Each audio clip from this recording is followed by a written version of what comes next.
الحمد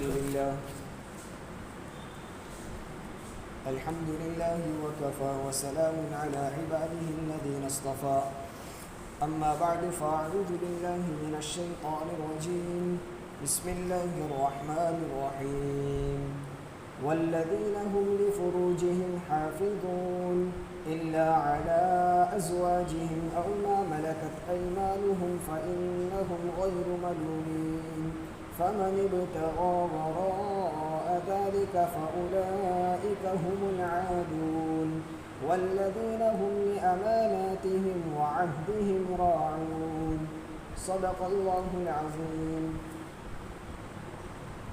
سورہ مومنون کی ابتدائی آیات میں اللہ تبارک و تعالی نے کامیاب مومنین کی صفات بیان کی ہیں۔ پہلی صفت یہ تھی الذین هم فی صلاتهم خاشعون، کہ وہ نماز میں خشوع خضوع کے ساتھ نماز پڑھتے ہیں۔ والذین هم عن اللغو معرضون، دوسری صفت وہ لغو اور بیکار کاموں سے دور رہتے ہیں۔ والذین هم للزکاة فاعلون، اور تیسری صفت وہ زکوٰۃ کا اہتمام کرتے ہیں، نیز اپنے تزکیہ اپنی پاکی کا دل کی صفائی کا اہتمام کرتے ہیں۔ اب آگے ہیں والذین هم لفروجهم حافظون، کامیاب مومنین وہ ہے جو اپنی شرمگاہوں کی حفاظت کرتے ہیں۔ اللہ تبارک و تعالی نے جس طرح ہمیں پاکیزہ مذہب عطا کیا ہے، اس کی تعلیمات اتنی پاکیزہ ہے کہ اس پر ذرہ برابر انگلی اٹھانے کا کسی کو موقع نہ ملے۔ یہاں مومنین کی صفات بیان کی، کامیاب لوگ کون ہیں، تو ہر ایک کی صفات بیان کرتے وقت مختصر الفاظ میں بیان کر دیا۔ مومن ہونا کہا تو المؤمنون ایک ہی لفظ میں کہہ دیا۔ جب نماز کا خشوع بیان کرنا تھا ایک آیت میں بیان کر دیا۔ جب بیکار کاموں سے بچنے کی صفت بیان کی تو ایک آیت میں کہہ دی۔ اسی طرح تزکیے کو ایک آیت میں بیان کر دیا۔ لیکن جب شرمگاہ سے کی حفاظت یعنی عفت و عصمت کا بیان آیا تو 3 آیتیں نازل کی۔ والذین هم لفروجهم حافظون الا على ازواجهم او ما ملكت ايمانهم فانهم غير ملومين فمن ابتغى وراء ذلك فاولئك هم العادون۔ یہ 3 آیتیں عفت اور عصمت پاک دامنی کے بیان کو کرنے کے لیے 3 آیتیں اللہ تبارک و تعالی نے نازل فرمائی۔ اس سے معلوم ہوا مذہب اسلام میں پاک دامنی کو، عفت اور عصمت کو خاص اہمیت دی گئی اور مستقل اس کے احکام بیان کیے گئے۔ اور ایک جگہ تو عفت اور عصمت کی پاکیزگی کے لیے اللہ تبارک و تعالیٰ نے مومن مردوں کو الگ خطاب کیا اور مومن عورتوں کو الگ خطاب کیا کہ تم اپنی نگاہوں کی حفاظت کرو۔ قل للمؤمنین یغضوا من ابصارہم اور وقل للمؤمنات یغضضن من ابصارہن، دونوں کو الگ الگ باقاعدہ حکم دیا کہ آنکھوں کی حفاظت ہوگی تو اگلے سارے مراحل سے رک جاؤ گے۔ اس لیے کہا پاک دامنی اور عفت اور عصمت کی اہمیت کو اس طرح بیان کیا ہے۔ کیا کہا ہے والذین، اور وہ لوگ ہم جو لفروجہم حافظون، اپنے شرمگاہوں کی حفاظت کرتے۔ حفاظت کرنے کا کیا مطلب؟ اس کا ناجائز استعمال نہیں کرتے۔ اللہ تبارک و تعالیٰ نے جتنے ہمیں اعضاء دیے ہیں ہر ایک کا کچھ نہ کچھ تقاضا ہے، اور مذہب اسلام بھی فطری مذہب ہے۔ فطرت کے خلاف اللہ نے کسی چیز کا حکم نہیں دیا۔ جیسے انسان کی فطرت ہے، بھوک لگتی ہے، اللہ نے کھانے سے منع نہیں کیا بلکہ حکم دیا کلو وشربو، کھاؤ اور پیو۔ ہاں لیکن کون سی چیزیں کھانی ہے اور کون سی نہیں کھانی ہے اس کی پابندیاں بیان کر دی کہ فلاں چیزیں تمہارے لیے حرام اور اس کے علاوہ تمام چیزیں حلال۔ حرام کی فہرست بہت مختصر ہے، بعض چیزوں کو حرام رکھا، باقی ساری چیزیں حلال۔ کھانے پینے میں بھی بعض چیزیں تمہارے لیے حرام، شراب حرام ہے، اس کے علاوہ سب چیزیں تمہارے لیے بہت ساری چیزیں حلال۔ دیکھیے کھانے اور پینے کو ممانعت نہیں قرار دیا، منع نہیں کیا، کھا سکتے ہیں پی سکتے ہیں، لیکن کچھ پابندیاں ہیں۔ اسی طرح انسان کو اللہ نے آنکھیں دی، دیکھنے کی قوت، اس کو دیکھنے کی اجازت ہے، آنکھیں دی اسی لیے، لیکن کچھ پابندیاں ہیں، کون سی چیزوں کو دیکھنا ہے کون سی چیزوں کو نہیں دیکھنا ہے۔ کانوں سے سننے کی طاقت دی ہے لیکن کچھ احکام بیان کر دیے، فلاں چیزیں آپ نہیں سن سکتے، اس کے علاوہ سن سکتے۔ تو اللہ تعالیٰ نے ہمیں یہ اعضاء دیے، اس کا استعمال ہمارے لیے استعمال ہی کے لیے دیے، لیکن اس کے حرام اور حلال ہونے کے مسائل کو اللہ تبارک و تعالیٰ نے بیان کر دیا۔ تو انسان کو اللہ تعالیٰ نے جس فطرت پر پیدا کیا ہے اسی فطرت پر احکام دی۔ اب انسان کی ایک فطرت ہے کہ جب وہ عمر کے ایک مرحلے کو پہنچتا ہے تو اس کے جنسی تقاضے پیدا ہوتے ہیں۔ اب اس کے گمان، اس کے وہم و گمان، اس کی سوچ بدلتی ہے، اب اس کی چاہتیں بدلتی ہیں اور اس کے کچھ خیالات پیدا ہوتے ہیں۔ اب ان جنسی تقاضوں کو پورا کرنے کے لیے اللہ تعالیٰ نے احکام بیان کر دی۔ یوں نہیں کہا کہ آپ اس تقاضے کو کبھی پورا ہی نہیں کر سکتے۔ دیکھیے اسلام میں رہبانیت نہیں ہے، سنیاس نہیں ہے، جیسے دیگر مذہب میں بعض لوگ سنیاسی ہوتے، ان کو دنیا سے کچھ لینا دینا نہیں، ساری چیزوں کو چھوڑ چھاڑ کر وہ اپنے مذہب کی عبادت میں لگ جاتے۔ بعض لوگ صرف نام کے سنیاسی ہوتے، لیکن اسلام میں سنیاسیت، اسلام میں رہبانیت نہیں ہے، لا رہبانیت فی الاسلام۔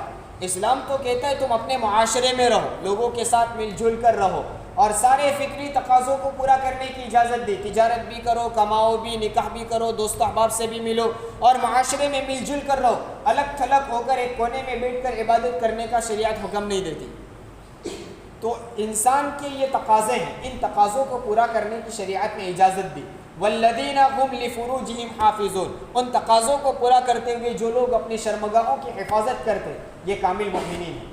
اب اس کو پورا کرنے کا اس تقاضے کو پورا کیسے کیا جائے گا، اس کے حلال طریقے کیا ہے، تو اس کو بھی شریعت نے بیان کیا۔ الا علی ازواجہم او ما ملکت ایمانہم، ان شرمگاہوں کی حفاظت کرتے ہیں، یعنی ناجائز طریقے پہ استعمال نہیں کرتے، تو جائز طریقہ کیا ہے، کہاں استعمال کرتے ہیں، کہاں علی ازواجہم، اپنی بیویوں کے پاس۔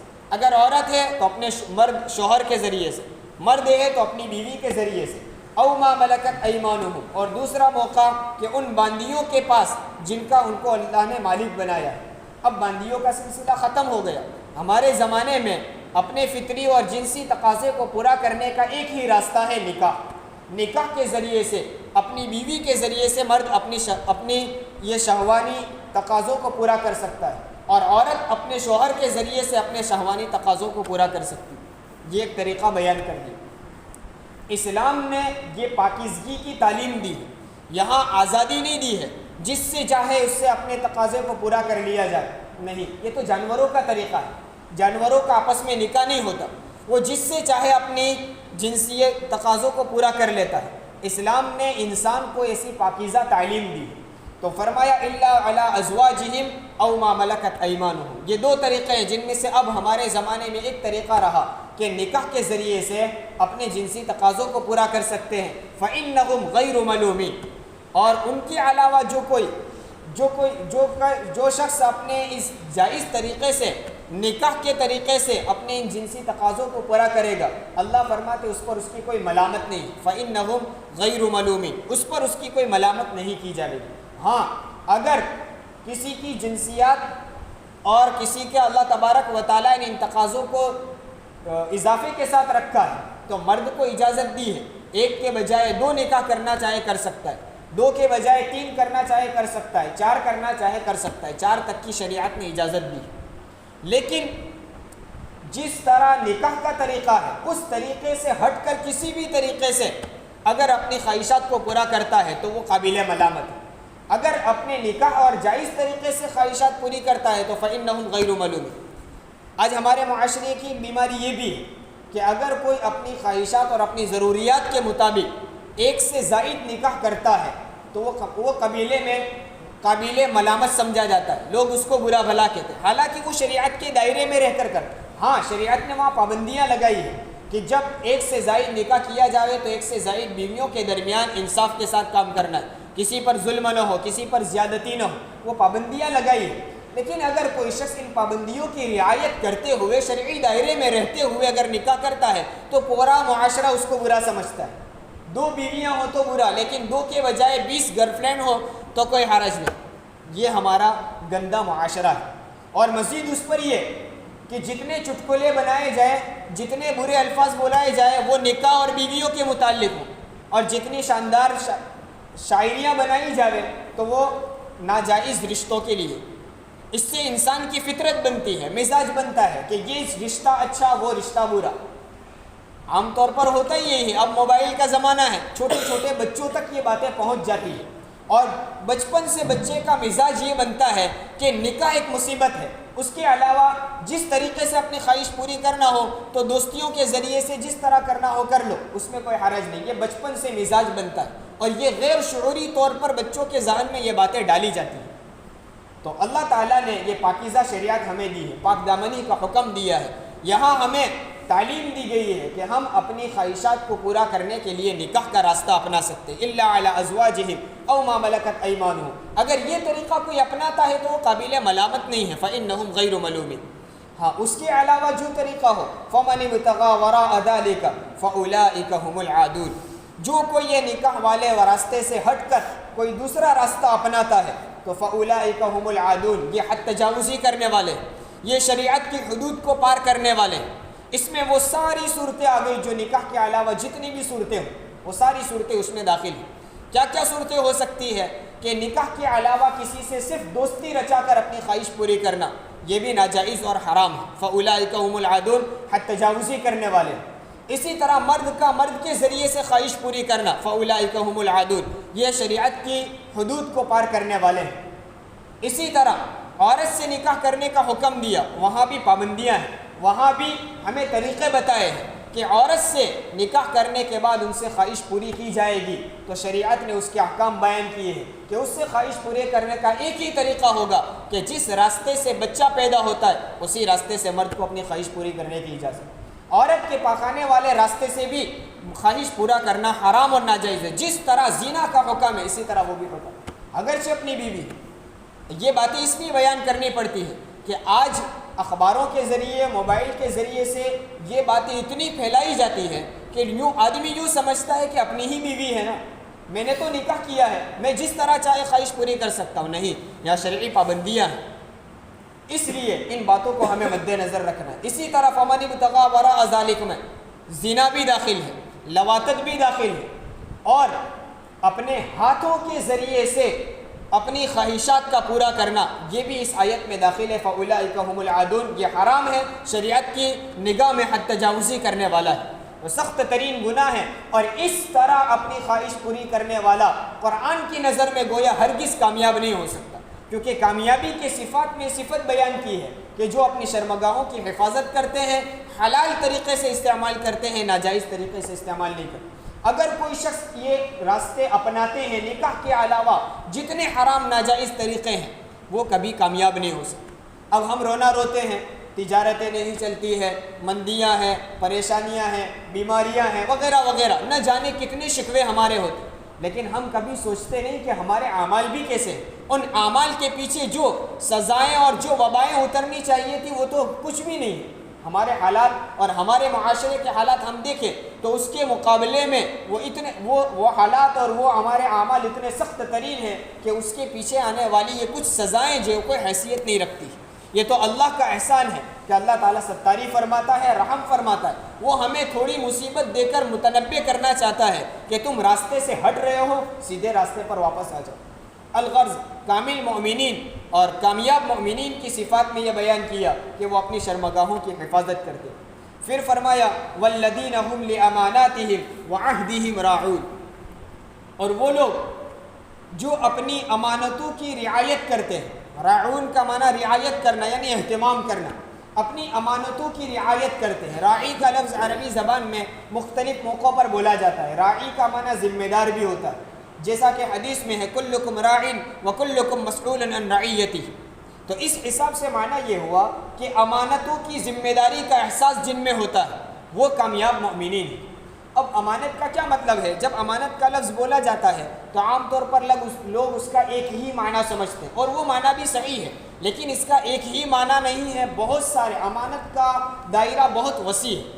امانت کا ایک معنی جو ہم سمجھتے ہیں کہ کسی کو کچھ روپے پیسے دے دیے رکھنے کے لیے، حفاظت کے لیے، کہ تیرے پاس ابھی رکھنا، پھر میں 1 مہینے کے بعد 2 مہینے کے بعد تیرے پاس سے لے لوں گا، یہ امانت کے طور پر رکھا۔ جس کے پاس یہ مال رکھا ہے وہ اس کی برابر حفاظت کرے، اس کا استعمال نہ کرے، اور اس کے پاس اپنے پاس اس کو محفوظ رکھے، پھر وقت پر اس کو لوٹا دے، ہم کہتے ہیں یہ امین ہے، امانت دار ہے۔ اور امانت کا ایک معنی یہ بھی ہے، یہ معنی بھی صحیح ہے، لیکن امانت کے اور بھی بہت سارے معنی، جس کو یوں کہا جا سکتا ہے کہ امانت اس کو کہتے ہیں کہ جس آدمی پر کوئی ذمہ داری ڈال دی جائے، اس پر بھروسہ کر کے اس کو ذمہ داری دے دی جائے اور وہ اپنے سر وہ ذمہ داری لے لے۔